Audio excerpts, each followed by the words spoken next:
Great week, great finishes. That is really good for our sport. If anyone had any question on if Michael Jordan loved NASCAR and what his intentions are here, that should be completely gone. And it's been so cool seeing the NASCAR community really embracing Cleetus and what he's brought over to our community. Ultimately, we had one of the guys that we had pinned as a guy who needed to make something happen in Tyler Reddick as our Daytona 500 champion.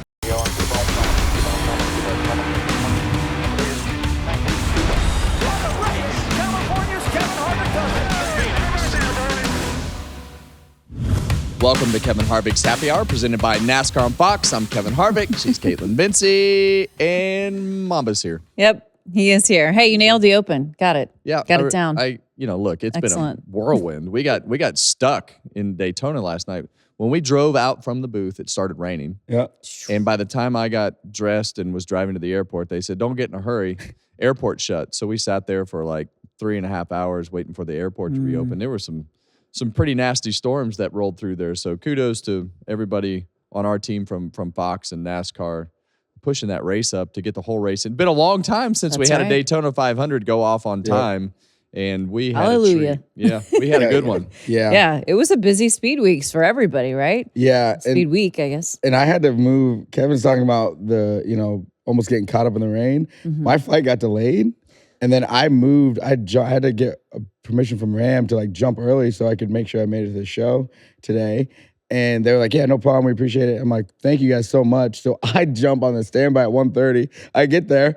I sit down. Keelan and Delane are in there. They're delayed from a 12 o'clock flight. For the Thunderbirds. For the Thunderbirds. Yeah. No. Thunderbirds had closed all the airspace, so everything was late. Because we moved up an hour, so they probably were, they're probably ready to go. And then they're like, "Oh, well, I guess we're just going to see what flights get in and which ones don't." It was awesome, though. But the good news is that Daytona 500 got in. Yes. That's all that we care about, because that is a big thing. All right, welcome in Happy Hour, everybody. Daytona 500 edition. We'll recap everything that happened out at Speed Week in Florida. We'll preview Atlanta, which is coming up next. And you have a big list of social sips today, Mamba. Man. We are locked in on social ready sips. to rip. Harvick, Happy, Pod. Make sure you hit us There up you got it. all Good job. week long. Hey, thanks. Yeah. We're locked in now. Yeah. One race in, we got it all. The live show, the live show, you guys Let's showed talk up. about that. And we appreciate it because that was so much fun. Busch Light brought us some beers after, and we were able to share that with some folks. I had a great time with you guys. 300 people showed up. Yeah, it was great to have that vibe back. We talked so much about the live shows and things that used to happen at the racetrack, and so it was good to experience that again. I haven't gone and done any of the trackside live shows that they do at the SMI tracks, or I hadn't really seen anything happening like that. Right. But on a Thursday, I was like, I don't really know. I think we're all kind of a little I don't know if this is unsure. a good idea. And then when I got there early because I'm like, I want to go see what the setup is and what the crowd is. I got there, not one person. It was funny. Because gates weren't open yet. Yeah. He was like, "There's nobody here." I go, "Oh, they're waiting at the gate. They will be opening it 15 minutes prior." I And then was they showed up. Scared to death. If the footprint had been bigger in there would have been even more people, because the but whole I like thing was that. full. I like the fact that it was Like an a little intimate more setting. intimate. It was an intimate setting. Just a big, massive setting, and for our first one anyway. Yeah. I think a big, massive setting with a lot of people would be even more fun. But I think it was a good learning experience for all of us. See what he said there? For our first one. Yeah, I like the To way we're going with insinuate, we hope there will be more. And Cleetus, McFarland, and Travis Pastrana were our guests. And it's been so cool seeing the NASCAR community really embracing Cleetus and what he's brought over to our community, because he was pretty new on the scene a year ago, Well, the thing I like about Travis and Cleetus is they're having fun. Yes. And sometimes we get caught up in ourselves of professional auto racing and NASCAR and all the things that we do, and we're here to work and all this. And those types of guys remind you how much fun racing is, because that's what they're here for. Yeah, they want to compete and but they're really here more to have a good time and have fun and be a part of the event. And the truck race and the crowd and the enthusiasm and the everything with Ram coming back, the environment of that truck race felt old school. And you look down on pit road and Tony Stewart's truck was just mobbed with people like we were at a cup race. And so, those are the types of things that we need. And I think that the whole vibe at Daytona this week from start to finish was drastically different than the vibe that since I've been in a TV booth. As a competitor, I don't really pay attention to it. I'm there to work and try to do the things that I need to do for my sponsors and perform. But over the last 2 years, it hasn't felt like it did on Sunday. And I love that, for our sport and everybody around it. Yeah, it was definitely a good vibe this year and big numbers because there was 150,000 on property for Daytona, 450,000 total for Speed Week. And this is the first time NASCAR has actually given those attendance figures in some time. So a lot of people were physically on site. Yeah. Yep, that's a big numbers. I believe it because, and you talk about Tony, he came through the Ram display. I interviewed him. We had a great time, and it was mob there too.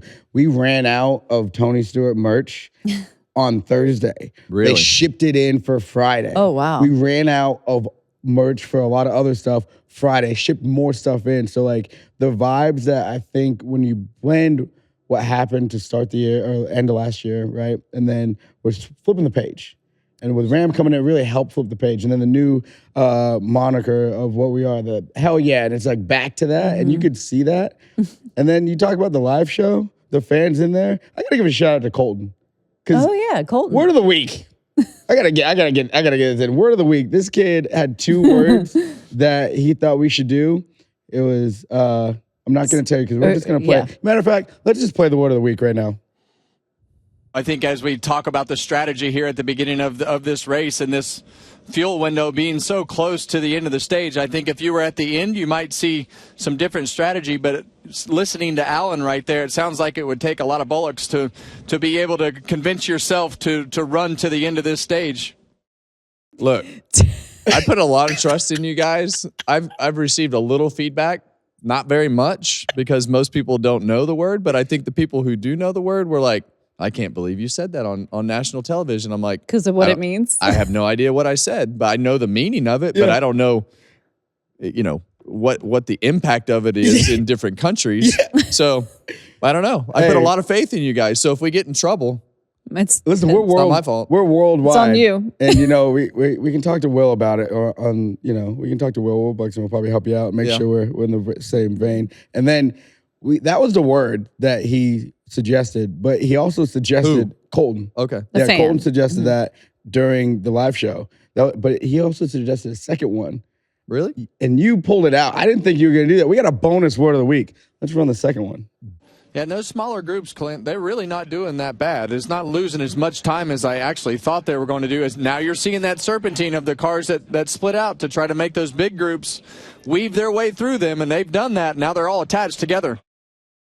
I gotta be Like honest. a serpentine. I lost it. I did on too. serpentine because he said it twice. Yeah, And he said it on the live show too. That's just when they go to block like that, that's just what we're going to call it. I mean, serpentine. We got to create that serpentine. We want the teams to start using the exact same terminology. So follow we'll just along. start a trend. Yeah, the Wow. dunk committee's hitting hard. We got 3 words in on the Daytona 500 broadcast, or 3 times. Yeah, I 3 mean. times. 3 2 words, times. 3 times. 2 words, 3 times. Well And my done. compadres didn't even notice. No, that's the beauty of it. Yeah, they just think I'm weird. Just- at this point. they just- Just say, Clint's- I've gone to not telling them at all. So How about when Clint was getting in Kevin? You were trying to explain something about rubbing your head and patting your the tongue same time. And Yeah. Kevin and Clint's like, I just wish you guys could have seen Kevin trying to explain it with his face was yeah. doing. At one point, I think it started on Thursday. Clint was, and sometimes you get up in the booth and you get stuck on your thought and you can't get it out of your mouth and you're like, what the hell am I trying to say? I think it's funny when you go, I'll get it out eventually. And so you got to make fun of yourself, right? Because it's going to happen. You can't Yeah. take it too seriously, This is or you'll dwell on it. Well, let's talk about this race because there's plenty to unpack for the Daytona 500. You and I were joking off camera about the poetic justice of 2311 capitalizing with the biggest win of the year. But this race overall just was a little different, would you say, than Daytona 500s we've seen in the past in terms of some of the way the stories were unfolding and pitting and all of that? And I think a lot of that unfolded differently because of the accidents. Right. Some of those accidents probably shouldn't have happened, but they always do. And it always seems like at the Daytona 500, you get those early things that happen. We had BJ have their right rear wheel, suspension, tire, whatever that situation was to spin out early.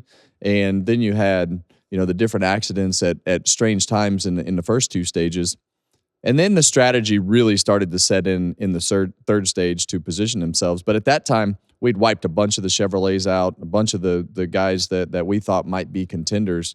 And we wound up with a mixed up field, which you can do there. And we've seen that happen over the now 68 races that we've had at the Daytona 500. So it was a very intriguing race. And you know, I don't know how they come up with their strategy or anything, but I do. But I don't know why they played the strategy that they played, because it was very odd. Yes. The way that everybody pitted in those small groups this time. And Ford kind of went away from their strategy of the two bigger groups to pit. So it was you had some guys that made it in the first stage. Zane Smith won the first stage and was able to stay out the whole time on his fuel and the fuel that he had saved, and took the chance. I was not sure that they were going to make it, and for me, I'm not. I think for guys that think that they can win, probably didn't want to take that chance, and I think some of those guys that thought that they could win by putting themselves in the right position and taking a chance earlier in the race, they were like, we're just going to do it. But it worked out for them, and they were able to get some stage points. Yeah, I thought it was interesting how they pit in the smaller groups, and then it was mixed too. Like I think Tyler teammates Reddick breaking off. Yeah, teammates other. breaking off from each other. Tyler Reddick came down with the Fords. Like Denny didn't come down with the Toyotas. It was just a interesting thing. But then as it was unfolding and the pack was starting to get back together, it was like, oh, this is about to be big, because there's a head of steam with about meshing back together, with like 15 cars that were strolling, and then at the end, you had like Logano and Blaney. They didn't have a great execution down pit road and off. They were spread out. So then Blaney goes to the top to kind of give room, but like also to try and slow him down. And then Logano goes, there's only one thing I got to do. And he just puts it right in the middle and like really slows down the pack, and it all came back together. And that's what you want to do. Yeah. You just don't want that pack to be able to just stay single file, and you just want to break their momentum. Yep. So you start staggering those cars so that they can serpentine. Throughout the straightaway, because when those cars start zigging and zagging like that, then it breaks the draft for a second, and it slows the momentum of those cars down, because once you get up on the pipe like that, I mean, it really, those cars are making good speed, but it takes some pushing and shoving to get them up to that point of RPM. So if you can get that broken up like they did, it slows it down enough to where you can join that pack. We've seen exceptional driving, though, out of Tyler Reddick at the end, and we've talked about it, just the struggles they had in 2025, both on track and in his personal life, obviously, with his son. But he was able to get the Daytona 500 win. I know you already spoke to him. That Victory Lap interview is available now. What did you take away from that? Well, just how different it is this year, going into the season with everything that's not going on. We talk about who his biggest critics are. I told him my wife was always my biggest critic when I did something wrong or made a bad move, and sounds like it's very similar, but I don't know. I think that going through a year like Tyler and his family went through last year personally, it puts things in perspective in a different way.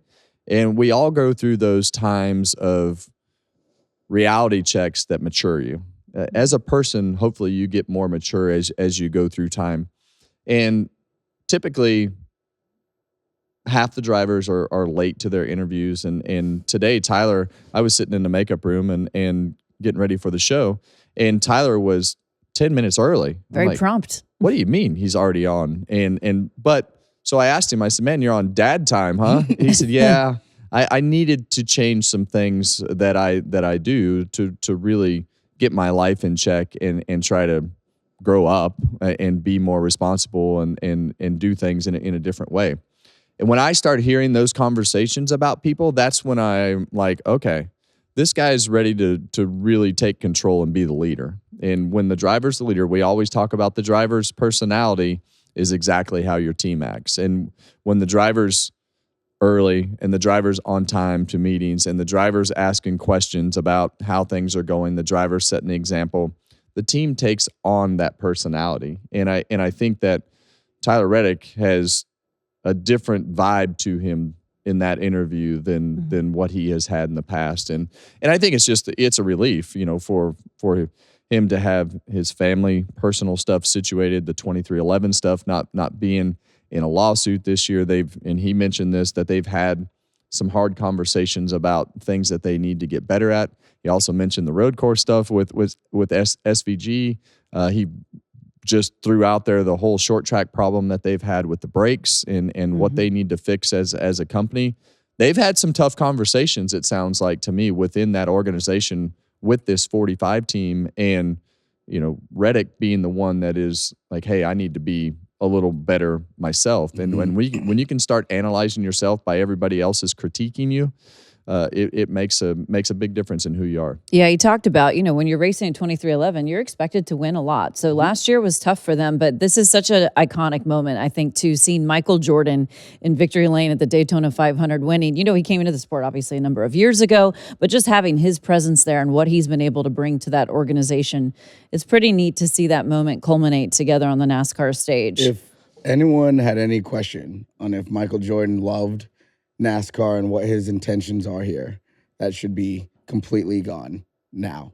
He is here to stay. He loves this sport. He's always loved the sport. And now he's a Daytona 500 champion, which is insane. And watching him and Tyler lift that trophy at the same time was like, this is a big moment. Like a big moment, and for Tyler, he's always been one of those guys that kind of, his highs are high and his lows sometimes I think are too low on himself. Like he mentioned that. Yeah, like he is very critical of himself and expects himself to do really well because of the people that support him and put the effort and the funding and the time. And you talk about it and then you start thinking about, well, who else does it sound like? It sounds like his teammate Bubba. Yeah. And now you start looking at them both building their families and their personal lives and getting what Kevin always likes to talk about, that circle of life. Getting your circle of life locked in. And I think last year, Bubba really was able to do that. And it showed up on the racetrack because now that his home circle of life is exactly how he wants it, the at-track stuff was starting to come along because the pressures of at-track weren't as mounting because stuff at home was right.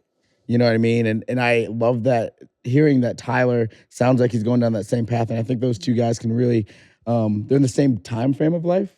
They both have working on 2 kids, and married and the whole thing, and now trying to be big time. When you say winners. working on it, what do you mean? Well, I mean, Tyler has 2. Bubba doesn't quite have 2. In the works. Yeah, I didn't know what you meant by working on it. I know. I just wanted to. When there's a see bun where in your head was at. There's a bun in the oven. Like we're not, we're still cooking. Okay. We're still cooking. Yeah. So when we sat here before the season started, we did identify 2311 as one of the teams that we were curious how the offseason would have fared for them. And if we saw the improvement, what kind of statement do you think this makes?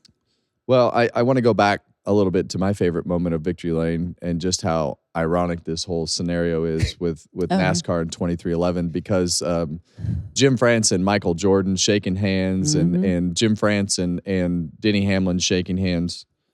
That is really good for our sport. It absolutely is. For the fact that Jim France went to victory lane and the effort that they are putting in to just move forward and be happy for each other and work together. And as Michael Jordan said in his interview, communicate. It's all about communication. He mentioned it a couple times in his interview. Says a lot about us moving on. You know what I find interesting? Front Row won the truck race. RCR, who was not involved in the lawsuit, but there was a piece that came out that involved him, won the Xfinity race in 2311, won the Cup race. Well, it's just funny how that all works. Interesting. Sometimes. I also, you guys talk about that, and then also like them being together. They work more together, like around each other from the business end, I think more than NASCAR and other teams because NASCAR has an official partnership with Mack, the semi, and so does 2311. They announced their official partnership with Hardee's, so did 2311. It's just like, you guys are all working together. There's unity here. However, regardless if you want to or not, you are in the same building, in the same house together. So you might as well figure it out. Anyway. Well, I want to go back to that 2311 piece of just what kind of statement you think this kind of makes about the improvements they potentially made in the offseason because Bubba had a good race. Obviously, Tyler won. I mean, do you think that you've seen a positive change there? Well, I mean, we put a lot of pressure on Tyler Reddick and we talked about it a lot throughout the week, how he needs to win. You know, he went to 2311, the effort and everything that they put into 2311's cars and Toyota, all the things that happen over there are built to win. Michael Jordan expects to win. Denny Hamlin expects to win. Tyler Reddick expects to win. And, if they don't go to victory lane, it becomes messy pretty quick, in my opinion. And I think that getting this win early, we saw Bubba running up front in the Leading qualifying laps, races, yeah. leading laps in the race. So Riley Herbst finished 8th, had a chance to be in contention. Push Tyler to the win. Get Tyler in position to win. Corey Heim led laps. And those are the expectations that they have at that organization. So for Tyler Reddick not to go to victory lane last year, we talk about this. We got to give him a mulligan with everything that they had personally and the lawsuit. And I mean, how can you ever get everything organized in a situation like that? But the mulligans are over. And first thing that they did was go to victory lane and win the sport's biggest race of the year, and that's already behind them. So I think that definitely takes some pressure off of them. Hearing Tyler talk about the things that they needed to work on and are working on, we'll have to wait and see if those results are there. But they've won the Brickyard 400, they've won the Daytona 500 as an organization, and I think that they got off on the right foot, which is what they needed to do. Adding a crown jewel, Yeah, I think the way that they operate as a team unit, they really look at that as we have won 2 crown jewels. Not Bubba won the Brickyard and Tyler won the Daytona 500. We, as a whole company, have put this together to do that, and they're locked in. But here's the thing: the point system is now the chase, so they got to stay locked in. Like there's no lifting out of the throttle. Like you can't, you won the race, great, but you gotta continue this running up front few days, throughout the entire season. Because if you revert, they will not make the chase. And it's interesting to see which drivers are numbers guys and pay attention to the stats and all the things. Reddick mentioned it in our victory lap interview. He mentioned, we scored the most points on the super speedways last year.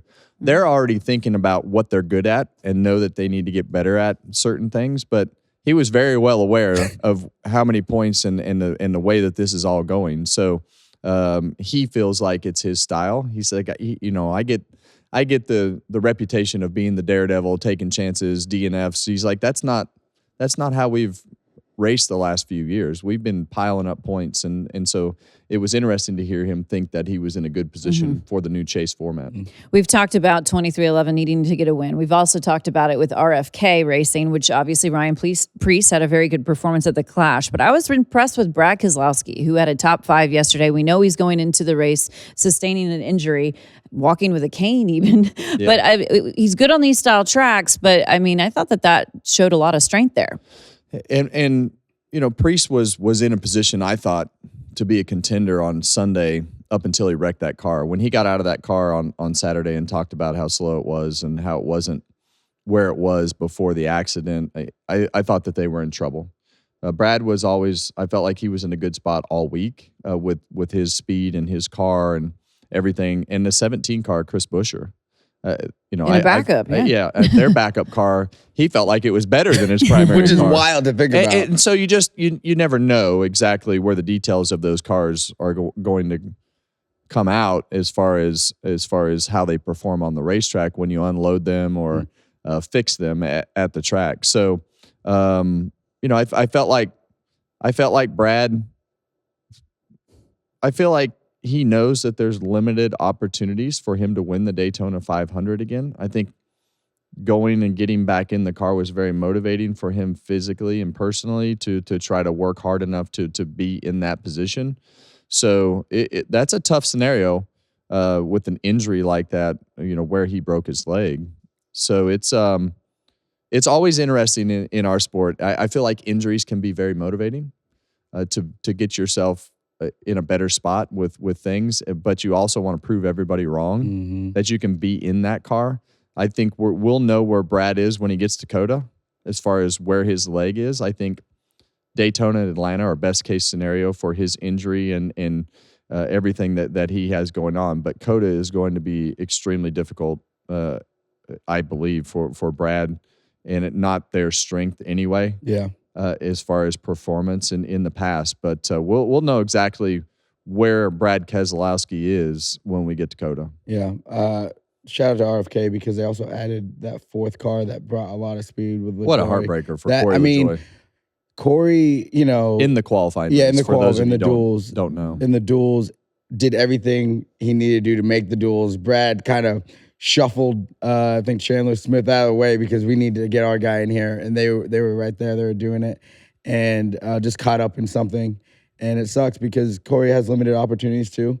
And I think he was really going into this race with how can I help RFK win? And I think that fourth car was really going to pay off for them, and they had all the speed. So if he made it to the 500, I think he was going to be in the mix and being able to help the team, you know, win that thing. So I felt bad for them, but for them to bring a fourth car and that all the cars have speed, I think that means a lot. That means their processes are right and they're headed in the right direction because before when they brought fourth cars, it was kind of a non-factor. I always looked at super speedway racing as a good judge of where our organization was at KHI. Because speedway racing is all about processes. And if those cars didn't qualify wherever in the field, 1, 2, 3, 4, 20, 21, 22, 23, 24, then you knew if one was first and one was 30th, something's wrong in the shop. The system. Yeah, because the details of your organization show up at speedway racing. Unless you had a choice in the shop, and even if you did make a choice in the shop, now you can go back and analyze those situations of your processes and the decisions that your team made or the teams made and understand. But super speedway racing to me shows you how much an organization is put together by how close their cars qualify to each other. You mentioned qualifying. One neat story from qualifying was Justin Allgaier racing his way into the Great American Race, showing a lot of promise at one point, but ultimately causes a very big accident on lap 124 involving 17 cars. How did this change the complexion of the race at that point, and what did you see from Justin? Well, it massively changed everything that was happening right here. And I think that Justin was kind of just in no man's land and then tried to fix it with a late block, which he took full responsibility for after the race. But this was just an error by Justin. He left the door open too much and then tried to close it when Denny Hamlin was already there, but took a lot of contenders out of the race at this particular moment and changed the complexion of the whole event right there with that mistake. Do you think some of that is inexperience in a cup car in these situations, or just absolutely? Yeah. I think that the cadence of how the draft works and everything that goes with cup racing is just different than the O'Reilly series and the things that they do there. So it's I don't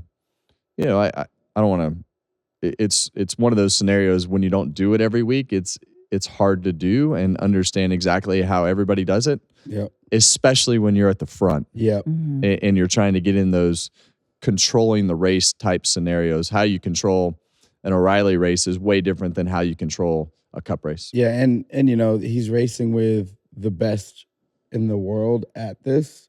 And, obviously in the O'Reilly series, that's not the case. And, like, the moves that these guys make are a little bit more aggressive and they're tighter windows. And because they're used to racing with people that understand that, okay, I left you too much here. I got to concede this position. Whereas in the other series, both of them, trucks and O'Reilly's, guys aren't going to take those as tight windows because, they're unsure. They're less experienced. And we saw the same thing out of Connor Zillage. Yeah. It was just sloppy, right? And that sloppiness comes from inexperience in those scenarios and just understanding the things that happen. So you see Connor's accident right there. You see him get in the door. But the first thing that does is it starts making the cars behind you move around and check up. And those are the types of things that cause accidents. When you make a late move or a bad move, they have repercussions that are different than what you've been racing. So both of them, will obviously learn from those scenarios and,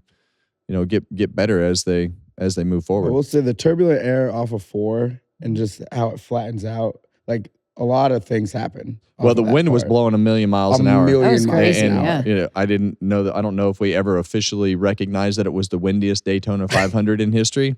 But it was 3 and 4. The center of 3 and 4 to the exit are the trouble spots on the racetrack. Mm-hmm. And I think that this scenario kind of started right off of turn 4 with Zillage and wound up wrecking and going into the tri-oval. But it all started back there. And with the direction that the wind was blowing at the start of the race right towards turn 4, it just amplified that. Everyone at Trackhouse should be, by the way, I want to give them a quick shout out. They should be happy about what they put on track because they have, SVG has a limited amount of speedway racing experience.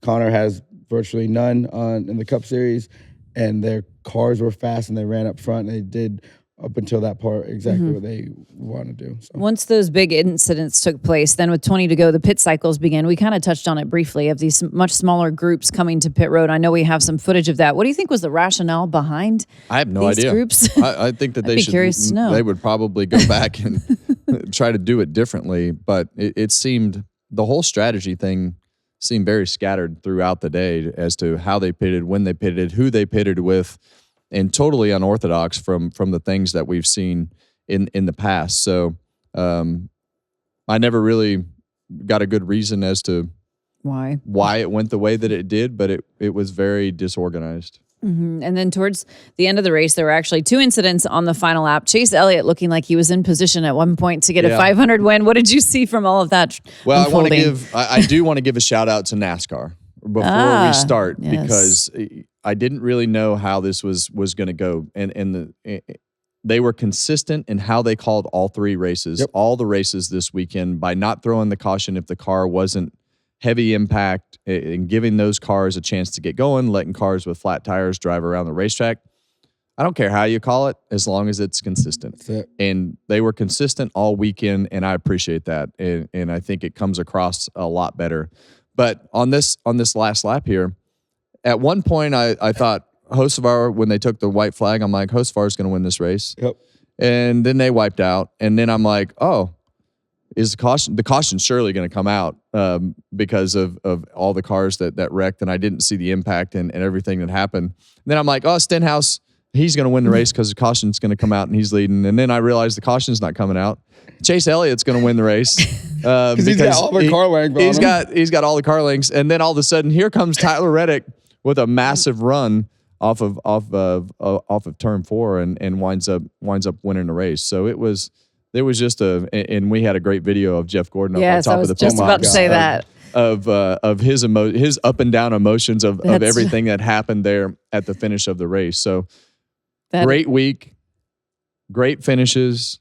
Our Daytona 500 started on time and ended on time. Made some great decisions by starting the race early with the weather.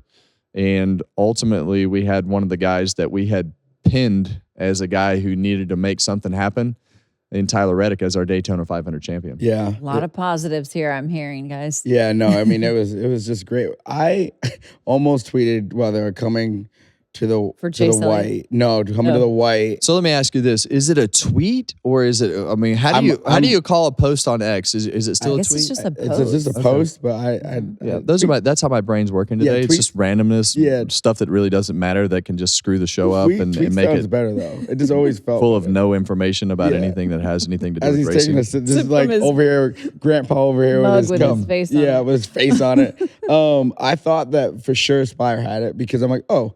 Well, they'll control 2 lines, and then they'll probably be able to manipulate the rest of this. And then that just didn't happen, getting down into 1. It lasted for about half the track. They got down to 1, and all hell broke loose. And the move that William Byron and Bubba did to not wreck, because William is under the apron, getting into turn 1, has to get back on the racetrack, find his way to the middle, and Bubba sees him and is able to lift enough to not wreck the rest of the field because they were already wrecking behind him. And then Chase Elliott, so you're sitting storyline, you're like, oh, well, this is going to be the biggest storyline. Like, how could it be much bigger? And then at the end of it being Michael Jordan and Tyler Reddick, again, huge plug to Riley Herbst for pushing Reddick and getting him that run and making sure that they were able to secure the 500. It was, what a finish. Unreal. It was a great finish. We still have a little more time to talk about the 500, so we want to hand out I would like to say something about Corey Heim, obviously. I know you touched on him briefly, but we knew what he could do in the Truck Series. That was very obvious. But to come to Daytona and lead laps like that, I think he's just solidifying that he belongs in that series already. Well, right now he's got 12 Cup races. I wish they'd find 36. Seriously. I don't know what. He dominated the Truck Series last year. I mean, he fits right in. I mean, he made a mistake, pushing pushing on the back of Denny's car. But you got to be in it to learn it. And 3 and 4 too, where we talked about the trouble spot. And you got to be in these things to learn it. But his racing IQ is high. He's a Cup driver in the making, just in an odd scenario that he's not getting a full-time opportunity to go out and do that on a weekly basis. But I think he did a good job. All of our rookies, I would put Allgaier in that category as well. Yeah, He hasn't been in a Cup car, but once last year and once this year, and so they all three made mistakes, and ultimately that's what's going to happen in order to learn the things that you need to learn. But when you're doing it at the front of the pack, it's high criticism, but it's all high. It should be some high praise as well, because you're there. That's a great way to phrase it. You are at the front of the pack. Take some heat for it, but that's the only way to learn. When I interviewed Tony, he was like, he's like, I know about as little as any other rookie in this field, in the truck field, because I haven't driven these things and I haven't been on the super speedway. And he was like, and so I might be the caution. Yeah. And he was explaining, but like he was, and he was, and he ended up being the caution, not by his doing, but he was. And like the thing about that he said that I think I wish more people would say, and so our fans could understand it. Like, people are gonna wreck. Like, the young guys are going to wreck. That doesn't mean they're not good race car drivers. Old guys are gonna wreck too. The old guys are gonna wreck too. Yeah. It doesn't mean they're not good. It just means they need more time to figure it out. And Tony's like, I destroyed so much shit in 1999. Yeah, on my way to becoming 3-time champion and one of the best that we've ever seen. So like, it's part of the process. Did you hear the pre-race interview? No. You haven't heard it? No. We gotta find it on the midway. His daycare line. Oh no. Oh yeah, Joey and I interviewed Clint. Jesus, it's been a long speed week. It has. It was a long week. It's okay. You'll get it out eventually. Friday, myself and Joey did the in-car, in-truck interview with Tony Stewart, and it was hilarious. Okay. And so he said he felt like I think he said something along the lines of being the daycare owner, head of the daycare for all the kids at the school. So it is weird. It probably was weird for him because like everyone in Cup, like he raced with their dads for the most part, except a couple of them, and so he saw them grow up, and now the guys that he was racing with in truck potentially weren't even born yet when he's in there. Like, and I'm sure we could go back and find it, but his dash, the numbers were that big on the RPM. He said he can't see it. Well, if he couldn't see that, he has can't make big it issues much bigger. because the first thing that we saw on TV from way back in the cab was how many RPMs the truck had going on. So I'm sure he wanted it that way to get down pit road for his pit road speed, but it was fun just having him in the race. And giving him grief about everything is even more fun. He was racing with glasses, but they had I guess you look at the bottom and it changes versus the top, and so that's what he was struggling with. He wore his progressives? No, well, he just got his new ones in for the race. So he had his progressives before that. So he was using his progressives down pit road. Maybe he couldn't see them because the font was too big. Giant font for Tony Stewart. Very star-studded truck race, though. That was neat to have those guys a part of the event. We have a truck race, obviously, coming up in a few days, once again at Atlanta, as we head out there for the next race of the year. So let's preview this. Kind of which teams will be building off the momentum and who's already a little bit behind the 8-ball. Gosh, the tough part about having Daytona, Atlanta back-to-back with how we race at Atlanta now is you can wind up with 2 really crappy weeks. It's true. And be buried in the points by the time you get to Dakota. And oh, by the way, if you're not a good road racer and you've had 2 crappy weeks, now you get even more buried. You can have 3 before you even get somewhere where you feel comfortable. So doesn't take much. And it's not abnormal this time of year to see a contender buried in the back of the garage. And so, I think Atlanta is going to be more of the same as far as carnage, but totally different style race. Yeah. What style? They're going to put more downforce in the car. Same package as far as the rules go, but they'll run the cars way different to make more downforce because you need more grip to get through the corners. You can't run the cars with as much drag out of the race cars as you can there. But as a competitor, I was like, this is the dumbest thing that we've ever done in the world of racing.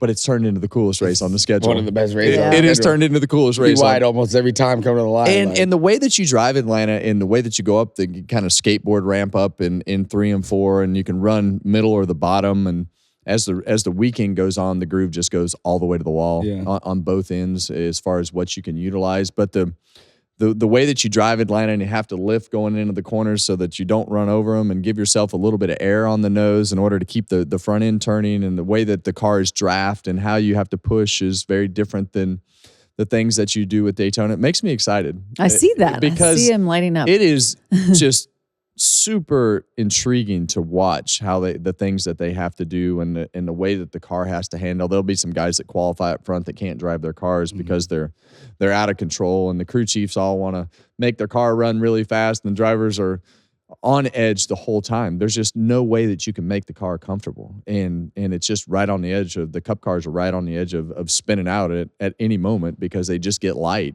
with the way that things are there. So fun to watch. Are you heading out there this weekend? No. I mean, who knows? I could get a call at any point and go out there. So who knows?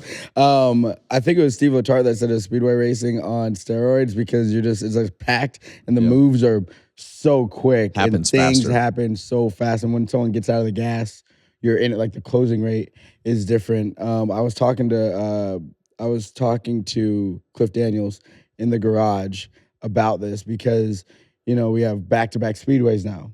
And then you think about it, like you have Talladega is only, in April? Mm-hmm. So, like, at the front end of the season, you have 3 speedway races. So the way that you build the cars is not the same for that as, like, a Phoenix. Right. So now if you wadded one up in Daytona, that's a speedway car. You're pretty much basically running a speedway car. Or if you wadded 2 up. Right, or if you wadded 2 up. Yeah. So now you're down 2, and then you're basically running another speedway car in Atlanta. If you wad that one up, what do you have left for Talladega? Because we only get, what is the allotment, 7? Yeah. Yeah, you had an allotment of 7 cars. It's not like back in the day when we were at Stewart Haas with Kevin. We had each 4 teams had 16 cars in their allotment of stuff. And like you had like 6 speedway cars. So like we knew we were gonna wreck them. And it sucked, but like it's part Just go of get it. the next You one. just go pull it off the shelf. Now you go get the next one, but you're gonna have to do a lot of work. A lot of work. And that, I think I was talking to him about that, and like that's why I hope we don't do the Clash at Daytona, because now you're adding another speedway, and that'd be really tough. So just interesting how the schedule and how you we don't race like the now. Clash at Daytona? I think it's hard for the team. I like it, but I think it's hard for the teams. I think we got to do it. I I just think that with the way that all of these things have switched back to traditional, the fans love it. I know. And I know at this point you got to do something that the owners don't want to do, because it adds an element to Speed Week that we don't have right now. Yeah. We had a great Friday, Saturday, Sunday. Thursday, I mean, the races were good, but I'm just saying from the vibe in the town. Yeah. And if you had that race on a Monday, Tuesday, Wednesday, whenever you want to have it, I just think it adds another element to the week that people will show back up earlier. I agree. Yeah. To attend the race. I know the owners hate it, but We gotta. Yeah, it's a balance. It's a balance. You're putting a weird needle through there because it is. Atlanta never was like this. So you never really thought about another speedway form, until Talladega, but now it's like, ooh. So we got to figure that out, though. Yeah. Well, you're talking about cars getting wadded up. Kyle Larson's was one that sustained pretty significant damage from that race. Who else kind of concerns you when you look at the outcome from the 500 translating over to Atlanta? Yeah. Well, I think that it was much more even this year than it's been in the past as far as the manufacturers. Mm-hmm. And I think that when you look at that breakdown of where everybody is, we've seen the Fords so dependent on where they are on the speedways, and they were up front and battling, but there were a lot of Chevrolets, and I think that the Chevrolet body I still have some questions on as far as where they're at. Yeah. How'd you like how they pushed? I think it was better. Yeah, it was definitely better. But I think that my question is, like at Atlanta, do they have less drag and more downforce? Because that's, or where are they? And I think some of that's going to show this weekend. Really not going to get a great idea of where they are until we get to Phoenix and Vegas as far as the downforce stuff. So, I think that the Chevys, I felt like they were in good contention to win the Daytona 500 until they all got wrecked. Right. And it just wiped so many of the good cars out. And really, William Byron was back up front. I mean, Hocevar took the white leading.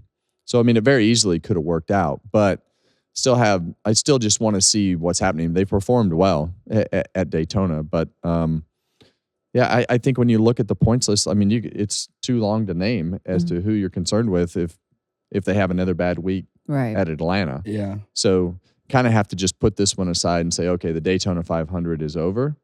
The guys that had a good week are happy. The guys that had a bad week are like, it's the Daytona 500. But if they have another bad week at Atlanta, then you're like, God dang, now I got to park in the back and in the garage at some point. And long walk to tech. If it rains out, then you got to start, and your whole metric of the way that things work is off, and then it starts compounding and snowballing as you go through these weeks. So you can get yourself in trouble pretty quick, but I think it's too early to just say they're in trouble yet. Yeah. The OG, I mean, this is like, we're back to OG racing, obviously. So I think with the system, the old way that we always used to have it, you'd look at Daytona and you'd be like, the season doesn't start until week 2, right? And we're kind of back to that mentality, but we also got to lock in, because we have 2 speedways and a road course. That also wasn't the way we had it before. Right. So I'm a little, I'm not panicking for anybody, but the 48 Alex Bowman, they need to make sure that they get it, that they hit this one right, start collecting points. Didn't collect many down there. He didn't collect many down Daytona.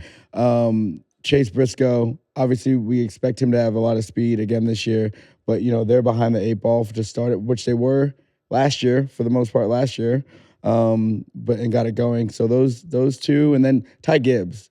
Like, Ty's like a fringe chase guy. Like, I think a lot of people expect him to make the chase, but he got caught up in that wreck too. So, and then Cindric's down there towards the bottom. So Cindric, for this race, Penske runs really good at Atlanta, so this could be a big one for them. Still a little too early to tell where everybody is at, since we only have the 500 in the book. So I feel like I would be remiss if I didn't mention that Kevin has won 3 times at Atlanta. I have. Is there one that stands out to you with more fonder memory? The first one. Okay. Yeah. I mean, it's just so, I mean, that's the biggest moment of my whole career still. And we won a championship. It just tells you the magnitude of everything that was happening with Dale's death and getting to victory lane and just the magnitude of that victory and the impact that it had on my career and the sport at that moment, and just the healing process for the team and everybody at RCR. There's just, you can't even put a ceiling on where it was at that time, getting to victory lane with that car. So that was a all-time win right there, just because of the circumstances. Very good. You know what I really like seeing? I love seeing Richard Childress in victory lane. I think whenever that happens, I don't know, he's just like, because he's always on the top of the trail. Like, he's so locked in as he's been for so long. So like this week when he's in victory lane again at Daytona, again with Austin Hill, I'm like, I don't know, I like seeing him and get He's success. intense. He's just a dog. He is an intense man. And has been locked in for a lot of years. Yes. We've seen that very strong presence at the racetrack every single week. Well, I'm done for now. Oh, It's your turn to take over. Hey guys. Mamba Social Steps. Kevin's trying to think of something funny. I can tell. I don't know if you He's got to make fun of you for something. Just let him I don't know if you Just let know, him go. but it is time for your favorite segment of the show. And I got to tell you, Kev, the amount of people that came by and wanted me to tell you that this is their favorite part of the show, it was a lot. Okay. There's 150,000 people at Daytona. I didn't see all unfazed 120,000, but everyone that came by told me they liked it. So anyway, let's get it going. There was a really cool drop that Hendrick did to promote the beginning of the season. And Kevin had a little piece of it. Let's see this first one from Hendrick.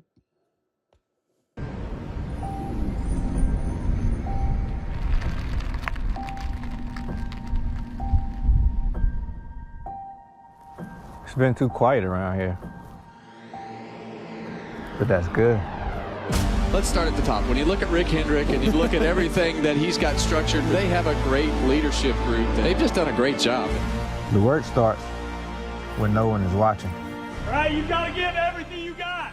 Now let's go tap the opportunity. 1, I don't know. The beginning of chills. this video, y'all need to go check it out. very the good. beginning of this video, some of them, you're like, ooh, this was got well my produced. attention. That was very well really done. Good job. I For watched just a team video. the whole spot, and they did a great job. I love when the teams lean in to do their own content like that. That is Yeah. cool. Yeah. It makes everything better. Yeah. Especially when it's cool. Yeah. Elevating their game there on the social videos. I like it. Yeah, giving my boy Jafar a little love.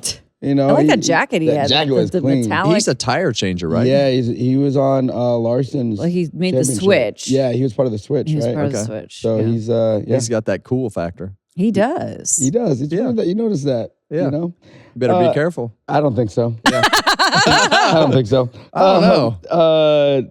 We had another cool moment. So Chase Briscoe, huge Tony Stewart fan, right? Yeah. Got Growing to up, drive for yes. him, all the things. And Tony's back, but now it's Chase's world, not Tony's. Chase walks up to him, and Tony doesn't notice. It takes him a hot minute, and then he sees it. It's all fun and Chase games. was trying to pretend he was a fan getting an autograph. That's not pretending. Yeah, Well, rule number one you know as, what I as a mean. driver of Tony Stewart's caliber is you don't stop. Yeah. If you stop, then Is it that the becomes rules? a problem. That's Oh, you just got to 100%. keep Yeah, barreling gotta through the keep barreling. garage. Yes. Okay. I always wondered how you And so guys. you kind of block everybody out because everybody's yelling at you, and obviously Briscoe had to basically get right in his face. But Yeah. And Tony That's cute though. and Tony at the racetrack, he's very locked in. Like sprint Oh, yeah. cars, NHR. Like if once he's in the driver's suit, Yes. like I wouldn't really go talk to him. He's trying to go drive this race car. Fans were all over the place, and there was a lot of Harvick fans. yeah, As always. We have a friend of the show that found some out in the infield, and these guys were getting quite a after it. display. They were rowdy. They have to have a massive hangover today based on what we're seeing here. when I guys. left last night, I looked over the racetrack. I'm like, nobody's left. yeah, Everybody's still there. partying. Look at this. This is awesome. Look at the handles in front, all the bush light. Cause I know it's bush light because I can see the blue Right. and the silver. Like I know exactly what that We know is. the paint scheme. I mean, if you're gonna root for the Busch car, you might as well just Lock in. use the product. Yeah. I guess there was a giant poster of you as well. Oh, really? There, yeah. Oh, that's Just good. Who doesn't want That's a an big antique. giant? And It's right on the back of the bus. Nostalgic. We call it Vintage. vintage. Vintage. Vintage is in. So Kev, you're back in. What's old is new again. What's guys. old is new again. So We're just gonna keep never riding know. that to the Never end of the know. year. And then in the Truck Series race, we might have had the most amount of celebrity status This in a is true. race Yeah. with Travis Pastrana and Cleetus McFarland. This fan made a really interesting point that this might have. What's he say? Says, so here's a weird stat for y'all. The Truck Series grid tonight almost certainly has a higher sum of total followers than the Cup Series grid on Sunday for the Daytona 500. And when you look at Travis Pastrana by himself, he has 5.1. yeah.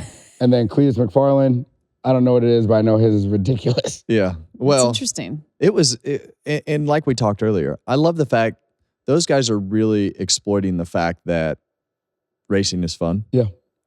You don't have to be here all the time and be somebody who takes it all seriously all the time. Mm-hmm. We can come in here and have fun, and they made the event just spectacular. But I think that's the way the Truck Series is going to be all year because of the money that Ram is pumping into it, and I think Toyota is going to do, some of the same thing to try to protect their turf as far as the marketing and things go with it. So I just think that the Truck Series is probably in a position to be as strong as it has been in a long time. It's kind of a genius business strategy there playing out by having those guys come in and elevating the series even more. Smart moves. I'm going to tell you what, also genius is what the display. We had a burnout box. Is that Oh my what was gosh. flare? Oh, you heard it? Because it Did went you up smell during it? our show. I was interviewing Dana White, and I don't know how many times you do a burnout, but we were doing the interview outside, and I don't know, every time we'd get in the middle of something, we'd do another burnout. And it wasn't like we were doing a burnout. We were burning it to the ground. Listen, man, they brought the Raminator from Monster Jam. So we were firing up That's that neat. 2,000 horsepower. Mark Hall and his guys, they were revving that thing up. The fans would start coming in. We were shooting T-shirts to them. Yeah. And then I'd be like, all right, bring it all in. And we would fire that truck up and burn the Goodyears right off the dang thing. And it was so cool. They've never seen anything like that in the Midwest. Are they bringing that display every week? It's coming to 16 right now. And I feel like if the fans ask for more, then they'll probably get more. yeah. So There you we're having go. a lot of fun out there. I'll be out there, I think, for the most part all season. So it's going to be a lot of fun. Also a lot of fun. voicemails and the mailbags are back open next week. So if you want to leave a voicemail, it's 805-317-4175. And if you want to leave an email question, harvickhappyhour4@gmail.com. Thank you for returning to your favorite segment of the Kevin Harvick Happy Hour podcast. Yeah, well, whatever. Whatever. Yeah. Good job, Mamba. Hey, thanks, well guys. done. Okay, time now, guys, to grade the Daytona 500 burnout and hand out some grades. All right, for time out. Mr. Time out. Time out. What are we timing He's out? time We out. got to cut him a little slack right here. Okay. Because the super speedways, not easy to do burnouts on. Yeah. And we've not seen anybody do a great one. But the reverse piece of it right here, pretty cool. Okay. This is the coolest part of the burnout, so pay attention.